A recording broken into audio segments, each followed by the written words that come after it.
name is Angel Cortez and I'm from grade 8, Nara. Tatalakayin ngayon ay mga uri ng gagamba. Isa sa uri ng gagamba ang gagambang tarantula. Alam niyo ba na isa sa mga pinakanakakatakot ang gagambang tarantula? Dahil ito ay may mahabang galamay at mahabang buhok. Meron din namang iba't ibang uri ng tarantula katulad na lang ng Goliath bird eater. Goliath bird eater ang isa sa pinakanakakatakot na tarantula dahil siya ay mas malaki pa sa ating kamay katulad nito. Marami ring uri ng Goliath bird eater, meron tayong kulay blue at marami pang iba.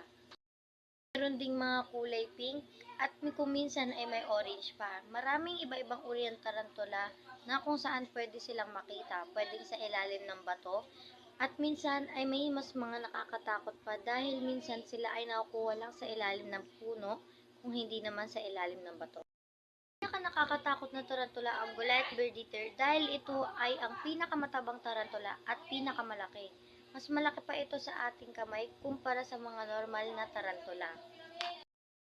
Maraming magiging epekto kapag nakagat ka ng tarantula. Pwedeng mamaga ang parte na nakagatan at pwede kang lagnatin.